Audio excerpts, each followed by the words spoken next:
हिंदी संस्कृत शिक्षा चैनल के माध्यम से आज हम प्रश्नोत्तर करेंगे संस्कृत कक्षा 10 के पहले पाठ शुचि पर्यावरणम के। शुचि पर्यावरण का अर्थ है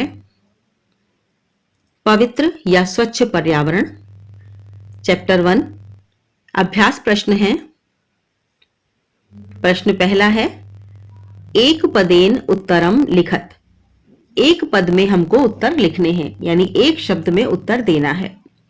क है अत्र जीवितम कीदृशम जातम। यहां जीवन कैसा हो गया है। उत्तर होगा दुर्वहम अत्र, यानी यहां जीवन दुर्वह हो गया है, कठिन हो गया है, मुश्किल से जीवन यापन करने योग्य हो गया है। तो उत्तर क्या होगा, दुर्वहम अत्र। यहां पर आप सिर्फ दुर्वहम भी लिख सकते हैं, वह भी सही उत्तर है, और दुर्वहम अत्र भी आप लिख सकते हैं, किंतु इसको एक ही शब्द में लिखना है क्योंकि ऊपर लिखा हुआ है कि एक ही पद में उत्तर देना है। ख है अनिशम महानगर मध्ये किम प्रचलति। दिन रात महानगर में क्या चलते हैं। उत्तर होगा कालायास चक्रम, यानी लोहे के पहिए। लोहे के पहिए यानी लोहे के पहियों वाले वाहन। तो आप उत्तर लिखेंगे कालायास चक्रम।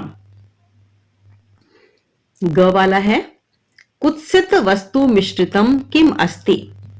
कुत्सित वस्तुओं से मिश्रित क्या चीजें हैं, यानी बुरी वस्तुएं किसमें मिलाई जा रही हैं। तो कुत्सित मिश्रितम वस्तु अस्ति भक्ष्यम। तो हम इसका उत्तर देंगे भक्ष्यम। एक शब्द में उत्तर देना है, यानी खाने योग्य चीजें। घ है अहम कस्मै जीवनम कामये। मैं किसके लिए जीवन की कामना करूं। उत्तर होगा मानवाय, मनुष्यों के लिए। फिर प्रश्न है केशाम माला रमणीया। किसकी माला रमणीय है, सुंदर है। उत्तर है ललित लता नाम, यानी सुंदर लताओं की माला रमणीय है, सुंदर है। अब दूसरा प्रश्न आता है अधोलिखितानाम प्रश्नानाम उत्तराणि संस्कृत भाषया लिखत। पहले प्रश्न का उत्तर हमने एक शब्द में दिया, किंतु यहां पर एक पंक्ति में उत्तर देना है, तो थोड़ा सा आपको संस्कृत के कुछ शब्द याद भी करने पड़ेंगे। चलिए देखते हैं। क है कवि किमर्थम प्रकृते शरणम इच्छति। कवि क्यों प्रकृति की शरण में जाना चाहता है। उत्तर होगा कवि सुजीवनार्थम प्रकृते शरणम इच्छति। कवि सुंदर जीवन के लिए, दीर्घ जीवन के लिए, अच्छे जीवन के लिए प्रकृति की शरण में जाना चाहता है। तो उत्तर होगा कवि सुजीवनार्थम प्रकृते शरणम इच्छति। इसे आप याद कर लीजिए। प्रश्न है कवि किमर्थम प्रकृते शरणम इच्छति। तो यहां पर जो किमर्थम शब्द है उसके स्थान पर हमें उत्तर वाला शब्द लगाना है, और वैसा की वैसा ही हमको वाक्य पूरा लिख देना है। तो हमने वैसा ही वाक्य लिखा है कवि सुजीवनार्थम प्रकृते शरणम इच्छति। ख है कस्मात् कारणात् महानगरेषु संसरणम कठिनम वर्तते। किस कारण से महानगरों में जीवन कठिन हो गया है, चलना कठिन हो गया है। तो उत्तर है याना नाम ही अनंत्या पंक्तयः महानगरेषु सन्ति अतः अत्र संसरणम कठिनम वर्तते। तो हम क्या लिखेंगे, याना नाम ही अनंतः पंक्तयः महानगरेषु सन्ति। यानों की अनंत पंक्तियां महानगरों में है, अतः तत्र संसरणम कठिनम वर्तते, इसलिए वहां चलना कठिन हो गया है। इस आंसर को आप दोबारा से पढ़ लें। याना नाम ही अनंतः पंक्तयः महानगरेषु सन्ति अतः तत्र संसरणम कठिनम वर्तते। ग वाला प्रश्न है अस्माकं पर्यावरणे किम किम दूषितम अस्ति।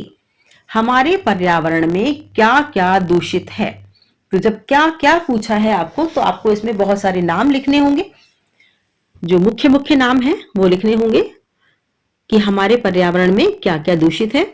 उत्तर है अस्माकं पर्यावरणे वायुमंडलम जलम भक्ष्यम धरातलम च सर्वम दूषितम अस्ति। हमारे पर्यावरण में वायुमंडल, जल, भक्ष्य यानी खाने योग्य पदार्थ और जल और धरातल सभी कुछ दूषित है। तो हम उत्तर लिखेंगे अस्माकं पर्यावरणे वायुमंडलम जलम भक्ष्यम धरातलम च सर्वम दूषितम अस्ति। यहां पर द में बड़े ऊ की मात्रा आपको लगानी है, दूषित लिखना है। अब प्रश्न है घ कवि कुत्र संचरणम कर्तुम इच्छति। कवि कहाँ जाना चाहता है? तो उत्तर आएगा कवि एकांते कांतारे संचरणम कर्तुम इच्छति। कवि एकांत जंगल में जाना चाहता है। अब आगे प्रश्न है स्वस्थ जीवनाय कीदृशे वातावरणे भ्रमणीयम। स्वस्थ जीवन के लिए किस वातावरण में घूमना चाहिए या रहना चाहिए? तो हम इसमें उत्तर लिखेंगे स्वस्थ जीवनाय खग कुल कलरव गुंजिते कुसुमावली समीर चालिते वातावरणे भ्रमणीयम। यानी स्वस्थ जीवन के लिए, अब देखिए यहां पर बहुत सारे शब्द तो ऊपर से ही आ गए हैं, 4 शब्द प्रश्न में है जिसमें से हमने 3 शब्द यहां उत्तर में भी ले लिए हैं। स्वस्थ जीवनाय ये हमें याद नहीं करना, आगे के जो शब्द है हमें याद करना है कि खग कुल कलरव पक्षियों के समूहों की जो आवाजें होती है, कलरव होता है, उससे गुंजित कुसुमावली समीर चालिते पुष्प गंध से युक्त जहां हवा चलती है। 2 शब्द हमें खास तौर पर याद करने, खग कुल कलरव गुंजिते, फिर आ गया कुसुमावली समीर चालिते, फिर ऊपर जो लिखा हुआ है वातावरणे भ्रमणीयम, ऐसा कि ऐसा हम लिख देंगे वातावरणे भ्रमणीयम। एक बार फिर से इसको याद कर लीजिए कि स्वस्थ जीवनाय खग कुल कलरव गुंजिते कुसुमावली समीर चालिते वातावरणे भ्रमणीयम। अब आ गया च है अंतिमे पद्यांशे कवे का कामना अस्ति। अंतिम पद्यांश में कवि की क्या कामना है? जब भी कोई कविता होती है या गीत होता है तो पहले उदाहरण दिए जाते हैं, अंत में कोई कामना या जिसे हम इच्छा कहते हैं या कोई नीति की वाक्य, कोई शिक्षा होती है। तो यहां पर अंतिम पद्यांश में कवि की क्या कामना है आपसे पूछा जा रहा है। तो हमें का के स्थान पर यहां पर उत्तर लिखना है और पूरा वाक्य लिखना है। अंतिमे पद्यांशे कवे मानवेभ्य शांति प्रिय जीवनस्य कामना अस्ति। अब हमें 3 ही शब्द याद करने हैं इसमें, मानवेभ्य शांति प्रिय जीवनस्य। तो अब हम इसका उत्तर पूरा लिख देंगे, प्रश्न में से ही कुछ शब्द लेकर उत्तर इसका बनाएंगे और लिखेंगे अंतिमे पद्यांशे कवे मानवेभ्य शांति प्रिय जीवनस्य कामना अस्ति। अंतिम पद्यांश में कवि की मानवों के लिए शांति प्रिय जीवन की कामना है। अब तीसरा प्रश्न है संधि विच्छेदम कुरुत। यहां पर दोनों तरह से पूछा जाता है आपसे। संधि विच्छेद के प्रश्न जो आते हैं वो संधि युक्त पद आपको दिया जाता है और आपसे पूछा जाता है कि संधि विच्छेद क्या होगा इसका। इसमें भी आपको एक आध शब्द दे दिया जाता है, तो यहां और भी सरलता हो जाती है आपके लिए। और संधि विच्छेद जहां पर दिया जाता है वहां पर आपसे पूछा जाता है कि संधि युक्त पद क्या होगा। तो बहुत ही सरल चीज है, क्योंकि आपसे कोई संधि इत्यादि नहीं पूछी जा रही, कोई परिभाषा नहीं पूछी जा रही, मात्र ये पूछा जा रहा है कि संधि विच्छेद क्या होगा या संधि युक्त पद क्या होगा। तो ये हम अपने स्वविवेक से भी लिख सकते हैं यदि हमने थोड़ा बहुत पढ़ा हुआ है। तो चलिए पढ़ते हैं। क है प्रकृति प्लस खाली स्थान दिया हुआ है, इसमें आपको शब्द भरना है और पूर्ण शब्द जो है, संधि युक्त शब्द जो है वह है प्रकृति रेव। तो यहां पर क्या आना चाहिए जब आप इसे पढ़ते हैं? तो प्रकृति रेव, प्रकृति एव। तो यहां पर जो शब्द आएगा वो आएगा एव, प्रकृति एव। तो प्रकृति रेव शब्द बन जाएगा। अब है स्यात् प्लस खाली स्थान और संधि युक्त पद दिया हुआ है स्यान नैव। तो इसमें 2 शब्द आएंगे। 2 शब्द कौन कौन से आएंगे? संधि में पूर्ण शब्द आना चाहिए जिसका कोई अर्थ निकलता हो। तो स्यात् प्लस न प्लस एव, तो शब्द क्या बन जाएगा? स्यान्नैव। अब ग है, खाली स्थान दे रखा है, प्लस दिया हुआ है, आगे है अनंता, तो बराबर संधि युक्त पद क्या है? ऋणंता। तो ये कैसे बनेगा? इसमें कौन सा शब्द आएगा? इसमें आएगा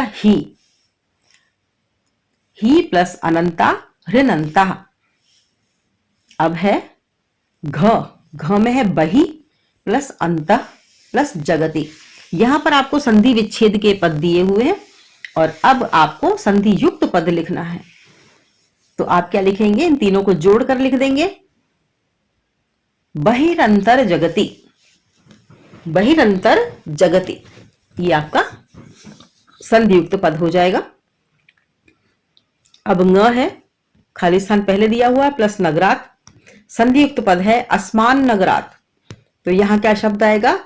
अस्मात् नगरात, क्योंकि हमें संधि युक्त पद में से ही टुकड़े करके शब्द प्राप्त करने होते हैं। तो अस्मात् नगरात क्या बन गया? अस्मान नगरात। तो खाली स्थान में क्या आएगा? अस्मात्। अब है च में सम प्लस चरणम, समचरणम, तो संधि युक्त पद क्या होगा? जब इन दोनों शब्दों को जोड़ेंगे तो हम शब्द बन जाएगा संचरणम। यहां पर स के स्थान पर प लिख दिया गया है, थोड़ा सा गलत है, आप सही कर ले इसको। संचरणम शब्द बनेगा। अब है धूमम मुंचति, धूमम मुंचति में शब्द बनेगा धूमम मुंचति ही रहेगा। ये अनुस्वार संधि है, अंतिम मैं का अनुस्वार हो जाता है, तो जो अंतिम मैं है धूमम शब्द में उसकी हम बिंदी लगा देंगे ऊपर, बाकी परिवर्तन कुछ भी नहीं होगा। तो ये शब्द बन जाएगा धूमम मुंचते। तो ये तो थे संधि विच्छेद और संधि युक्त पद। अब आगे अधोलिखितानाम अव्ययानाम सहायतया रिक्त स्थानानि पूर्यत, के नीचे लिखे हुए अव्ययों की सहायता से रिक्त स्थानों की पूर्ति करें। तो यहां अव्यय दे रखे हैं भृशम, यत्र, तत्र, अत्र, अपि, एव, सदा, वही। इनका मतलब है भृशम का मतलब बहुत ज्यादा, यत्र मानी जहां, तत्र मानी वहां, अत्र मानी यहां, अपि मानी भी, एव मानी ही, सदा मानी हमेशा और बही मानी बाहर। अव्यय शब्दों के बारे में मैं आपको बता दूं, अव्यय शब्द वे शब्द होते हैं जो हमेशा एक से रहते हैं, यानी उनका लिंग वचन कारक विभक्ति इत्यादि के आधार पर कभी भी रूप परिवर्तन नहीं होता। जैसे हम शब्द लिख देते राम है रामो रामा, शब्द के रूप बदल गए, लेकिन यहां पर किसी भी अव्यय का कोई रूप बदलेगा नहीं। बहुत सारे अव्यय शब्द होते हैं जिनका हम उपयोग करते हैं, लेकिन इनका कभी भी कहीं भी रूप परिवर्तन नहीं होता, वे हमेशा जस की तस रहते हैं, वैसे की वैसे ही रहते हैं। तो ये शब्द भी वैसे की वैसे ही रहेंगे। अब हमें खाली स्थानों में अव्यय शब्द भरने हैं। अव्यय से संबंधित दो तरह के प्रश्न आते हैं। एक तो ये होता है कि खाली स्थान में अव्यय शब्द भरें, और दूसरा प्रश्न यदि वो देते हैं तो कुछ अव्यय शब्द आपको दे दिए जाते हैं और आपसे कहते हैं कि अव्यय शब्दों का उपयोग करते हुए वाक्य बनाइए। तो दोनों ही आप कर सकते हैं। आपने जब ये खाली स्थान वाले वाक्य पढ़े हुए हैं, तो यदि आपको ये वाक्य नहीं भी दिया हुआ है और ऊपर शब्द दिया हुआ है तो आप यही वाक्य लिख सकते हैं उत्तर में। अब देखिए क में दिया हुआ है इदानीम वायुमंडलम खाली स्थान प्रदूषितम अस्ति, यानी अब वायुमंडल प्रदूषित है ना। तो वायुमंडल प्रदूषित है, तो हम इसमें कौन सा अव्यय लिखेंगे भाई? कितना प्रदूषित है, कम ज्यादा जो कुछ भी है, तो इसमें भृशम शब्द दे रखा है। भृशम का अर्थ है बहुत ज्यादा, तो बहुत ज्यादा प्रदूषित है। तो यहां पर हम क्या लिख देंगे? उत्तर भृशम, खाली स्थान में आएगा भृशम। दूसरा है ख, खाली स्थान है जीवन दुर्वहम अस्ति, जीवन बहुत ही कठिन हो गया है। तो कहां हो गया है जीवन कठिन? तो पाठ में जैसे कि सबसे पहले ही आया हुआ है कि अत्र जीवनम दुर्वहम, तो हम यहां पर लिख देंगे अत्र, मानी यहां जीवन दुर्भर हो गया है। अब तीसरा है प्राकृतिक वातावरणे क्षणम संचरणम खाली स्थान लाभदायकम भवति, यानी प्राकृतिक वातावरण में क्षण भर भी घूमना लाभदायक होता है। तो जैसे कि हमने हिंदी अर्थ किया तो स्वतः ही क्षण भर भी शब्द प्राप्त हो गया।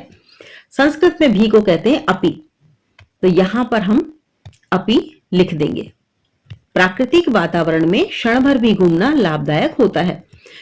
अगर हमें कोई खाली स्थान भरना होता है तो हम सबसे पहले संस्कृत के जो वाक्य दिया हुआ होता है उस वाक्य का हिंदी में अनुवाद कर लेते हैं। तो हिंदी अनुवाद में, क्योंकि हिंदी हमारी अपनी भाषा है, हम रेगुलर उसे बोलते हैं, तो हमें अपने आप ही समझ में आ जाएगा कि हम इस वाक्य में खाली स्थान पर क्या जोड़ सकते हैं, कौन सा शब्द आ सकता है। तो उसी का संस्कृत में क्या शब्द दिया हुआ है वह शब्द हम इसमें खाली स्थान में भर सकते हैं। अब है घ पर्यावरणस्य संरक्षणम खाली स्थान प्रकृति आराधना। पर्यावरण का संरक्षण प्रकृति की आराधना है। तो जब हम इसे और थोड़ा दोबारा से पढ़ेंगे तो हमें लगेगा कि इसमें कौन सा शब्द आना चाहिए। तो हमें देखिए क्या शब्द प्राप्त होता है, प्रकृति का संरक्षण ही, यानी पर्यावरण का संरक्षण ही प्रकृति की आराधना है। तो यहां शब्द हमें प्राप्त हुआ ही को क्या कहेंगे संस्कृत में, एव। तो हम यहां पर भर देंगे एव। तो ये वाक्य बन जाएगा पर्यावरणस्य संरक्षणम एव प्रकृते आराधना। अब न वाला है, खाली स्थान दे रखा है समयस्य सदुपयोग करणीय, यानी समय का सदुपयोग करना चाहिए। तो हिंदी में हमें क्या क्या शब्द प्रारंभ में हम लगा सकते हैं, हमें करना चाहिए, सभी को करना चाहिए, या हमेशा करना चाहिए। तो यहां पर हमें सभी को इस तरह के शब्द तो है नहीं, क्योंकि ये अव्यय है ही नहीं और लिस्ट में भी नहीं दिए हुए हैं। तो यहां पर शब्द है सदा, सदा अव्यय शब्द है, वो हम यहां पर भर देंगे कि सदा समय का सदुपयोग करना चाहिए। अब च है भूकंपित समये खाली स्थान गमनमेव उचितम भवति। भूकंप के समय, जब धरती कांपती है तो उस समय गमनेव जाना ही उचित होता है। कहां जाना उचित होता है, भूकंप के समय आप कहां जाएंगे जहां आप भूकंप के दुष्परिणामों से बच सकते हैं। तो इसमें जो शब्द दिए हुए हैं उनमें एक शब्द है बही, यानी बाहर। तो भूकंप के समय में बाहर जाना ही उचित होता है। अब 6 वाला दे रखा है, खाली स्थान है, फिर हरितिमा और खाली स्थान और फिर शुचि पर्यावरणम। तो यहां पर स्पष्ट रूप से बताया हुआ है कि यहां 2 अव्यय आएंगे, क्योंकि 2 खाली स्थान है। और 2 अव्यय जब आते हैं तो कुछ अव्यय हैं जो एक साथ लगते हैं, वो मैं आपको बताऊं। यहां लिस्ट में दे रखे हैं यत्र तत्र। यत्र शब्द पहले आएगा, तत्र बाद में आएगा। उसी प्रकार से 4-5 और भी अव्यय हैं जो साथ साथ जोड़े में आते हैं, जैसे यावत तावत, यत्र तत्र, यदि तरही। इस तरह से और भी कई अव्यय शब्द हैं जो साथ साथ आते हैं, तो हमें इनका ध्यान रखना है। तो यहां पर शब्द आ जाएगा यत्र हरितिमा तत्र शुचि पर्यावरण। जहां हरियाली है वहीं शुद्ध पर्यावरण है। प्रश्न नंबर 5 है, 5 का ए है, अधोलिखितानाम पदानाम पर्याय पदम लिखित। नीचे लिखे हुए पदों के पर्याय पद लिखिए। पर्याय मतलब समान अर्थों वाले शब्द, यानी पर्यायवाची शब्द। तो संस्कृत के जो पर्यायवाची शब्द हैं आप सोचते हैं कि कुछ अलग होंगे, ऐसा नहीं है। हिंदी में जो पर्यायवाची शब्द हैं वो भी बहुत सारे संस्कृत से ही लिए गए हैं। तो हिंदी के ऐसे शब्द जो कि संस्कृत भाषा में भी हैं वह पर्यायवाची शब्द के रूप में आप लिख सकते हैं। यहां पर पाठ में जो पर्यायवाची दिए हुए हैं हमें उनके आधार पर ही लिखना है। तो अधोलिखितानाम पदानाम पर्याय पदम लिखत, पहला शब्द दे रखा है सलिलम। सलिल का अर्थ होता है जल, तो उसको हम क्या लिखेंगे? जल भी लिख सकते हैं, तोय भी लिख सकते हैं, नीर भी लिख सकते हैं, अंबु भी लिख सकते हैं। तो ये जो नीरम, जलम, तोयम, ये जो शब्द हैं, ये सब संस्कृत भाषा के ही शब्द हैं जो हिंदी में लिए गए हैं और इन्हें हम सत्सम शब्द कहते हैं। तो बिल्कुल भी कठिन नहीं है, जो आपने हिंदी में पढ़ा है वही इसमें भी आप लिख सकते हैं। तो सलिलम का आप क्या लिखेंगे? नीरम, तोयम, जलम, तीनों में से कुछ भी लिख सकते हैं। अब है आम्रम।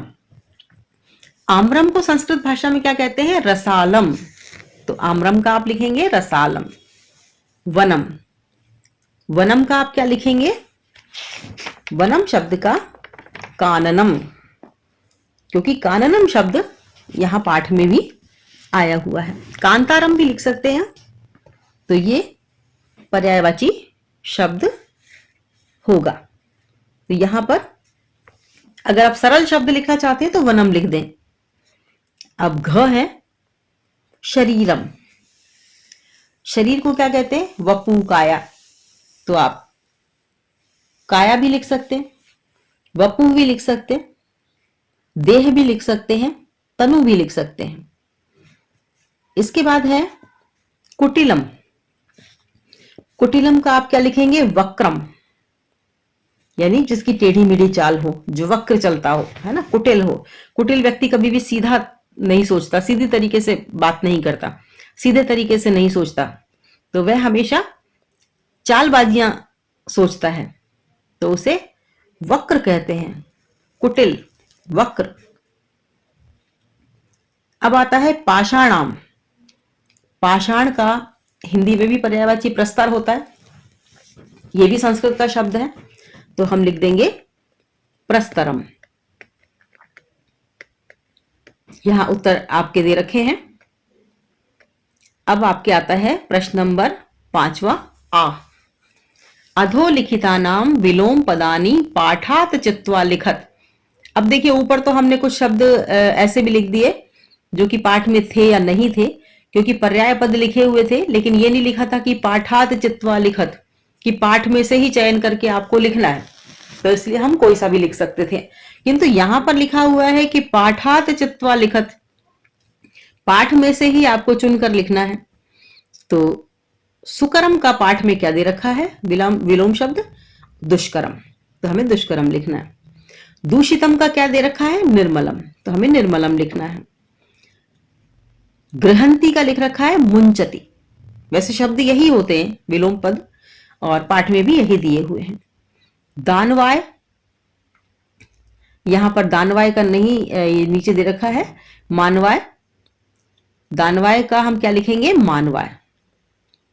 दानव का अर्थ होता है राक्षसों के लिए, दानवाय यानी राक्षसों के लिए, तो इसका विलोम पद हो जाएगा मानवों के लिए, मानवाय। अब है शांता। तो शांता का जो विलोम शब्द हो जाएगा ध्वानम, जहां पर आवाजें, ध्वनि उत्पन्न होती है, ध्वानम। अब है प्रश्न नंबर 6। उदाहरणम अनुसृत्य पाठात चित्वा च समस्त पदानी समासानाम च लिखत।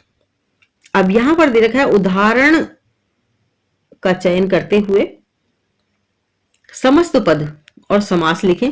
जिस प्रकार से संधि और संधि विच्छेद आते हैं, उसी प्रकार से समास युक्त पद और समास विग्रह पूछे जाते हैं और समासों के नाम पूछे जाते हैं। तो यहां पर समास विग्रह दे रखे हैं। 3 में से एक चीज आपको अवश्य ही लिखी हुई मिलेगी।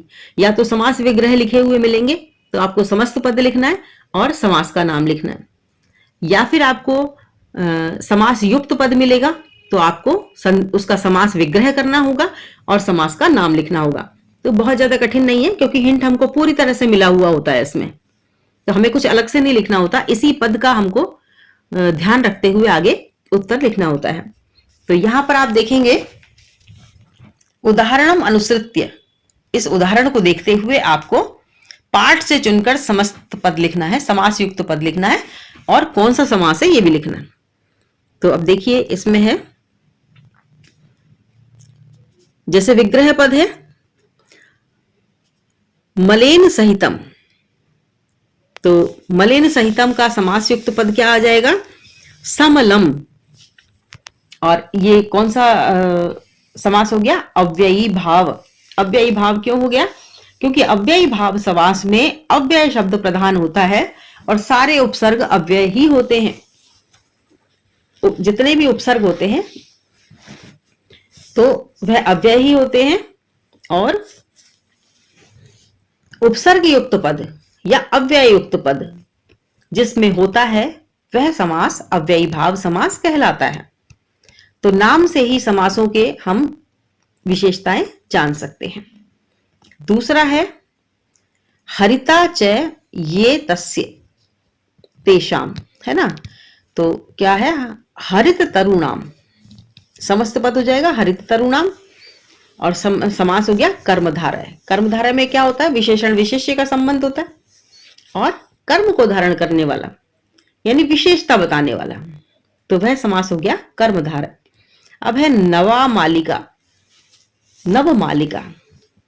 तो यहां पर हम जो नवा शब्द है, नव, कई बार हमें भ्रम भी हो जाता है कि नव मानी नौ तो नहीं है, तो यदि ऐसा होता तो हम लिख देते हैं द्विगु समास, तो ये गलत है क्योंकि हमें इसके अर्थ को भी जानना चाहिए। नव मालिका मानी नई मालिका, तो यहां पर हो जाएगा कर्मधारय समास, विशेषता बताने वाला कर्मधारय समास। अब है धृतः सुख संदेश है ये तब, धृत सुख संदेशम, ये बहुव्रीहि समास हो जाएगा। अब है कज्जलम एव मलिनम, कज्जल मलिनम, काजल के समान मलिन, तो कर्मधारय समास हो जाएगा। फिर है दुर्दांते दशनई, दुर्दांते दशनई, और यहां पर जो इसका समास युक्त पद है वह होगा दुर्दांते दशनई यानी कर्मधारय समास। अब हम 7वां प्रश्न पढ़ेंगे। रेखांकित पदम आधृत्य प्रश्न निर्माणम कुरुत, जो रेखांकित शब्द दे रखा है उसके स्थान पर ही आपको प्रश्नवाचक चिन्ह लगाते हुए प्रश्न निर्माण करना है। अर्थात ये जो आपको नीचे दिए हुए हैं ये उत्तर हैं और आपको प्रश्न बनाने हैं, तो आपको सोचना है किस प्रश्न के ये उत्तर हो सकते हैं। पहला है शकटी यानम कज्जल मलिनम धूमम मुंचति, तो इसका उत्तर हो जाएगा कीदृशम। हम लिखेंगे शकटी यानम कीदृशम धूमम मुंचति, यानी यान जो है वो किस प्रकार का धुआं छोड़ते हैं। तो कज्जल मलिनम इसका उत्तर है, काजल के समान मलिन काला। तो यहां उत्तर दिया हुआ है कि जो वाहन है वो काजल के समान काला धुआं छोड़ते हैं, तो हम प्रश्न करेंगे कि भाई कैसा धुआं छोड़ते हैं, तो उत्तर आ जाएगा कीदृशम। इसे पूरा वाक्य बनाकर हम लिख देंगे। रेखांकित पद है, इसके स्थान पर हम कीदृशम जोड़ देंगे और ऐसा कि ऐसा उत्तर लिख देंगे। लेकिन यहां पर एक बात का ध्यान रखेंगे कि उत्तर लिखने के बाद में जब आप, क्योंकि वो प्रश्न है, उत्तर जो हम लिख रहे हैं वह प्रश्न है, इसलिए उसमें आगे प्रश्नवाचक चिन्ह लगा देंगे। ख है उद्याने पक्षिणाम कलरवम चेतः प्रसादयति, यानी उद्यान में पक्षियों का कलरव हमारे मन को प्रसन्न करता है, तो यहां उत्तर आएगा पक्षिणाम के स्थान पर केशाम कलरवम, केशाम शब्द आ जाएगा और हम लिख देंगे उत्तर कि उद्याने पक्षिणाम, उद्याने केशाम कलरवम चेतः प्रसादयति और प्रश्नवाचक चिन्ह लगा देंगे। पक्षिणाम हटा देंगे, इसके स्थान पर केशाम लिख देंगे। उत्तर हुआ उद्याने केशाम कलरवम चेतः प्रसादयति प्रश्नवाचक चिन्ह। अब आ जाएगा पाषाणी सभ्यतायाम लता तरु गुल्मा प्रस्तर तले पिष्टा संति, यानी पाषाणी सभ्यता में ये जो पत्थर के महल बनाए जा रहे हैं इतने धरती पर, इतना जो सृजन हो रहा है, सृजन ही कहेंगे लेकिन एक प्रकार से हमारी धरती के लिए प्रदूषित वातावरण उत्पन्न हो रहा है। पाषाणी सभ्यता, तरु लता तरु गुल्मा प्रस्तर तले पिष्टा। इस पाषाणी सभ्यता में बुराई क्या है कि जो लताएं हैं, जो वृक्ष हैं, ये सब पत्थर के नीचे पिस गए हैं। यानी जब भी जंगल काट काट कर भवन बनाए जाते हैं तो इस पत्थर की सभ्यता के कारण वन नष्ट हो जाते हैं, तो पेड़ इत्यादि नष्ट हो जाते हैं। तो इसी में कहा गया है कि पाषाणी सभ्यता लता तरु गुल्मा प्रस्तर तले पिष्टा संति। अब तो उत्तर क्या आएगा इसका? उत्तर आएगा के। हम इसमें लता तरु गुल्मा के स्थान पर के लिख देंगे।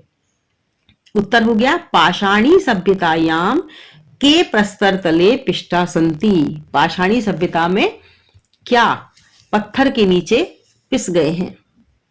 अब घ वाला प्रश्न है, महानगरेषु वाहना नाम अनंता पंक्तये धावन्ति।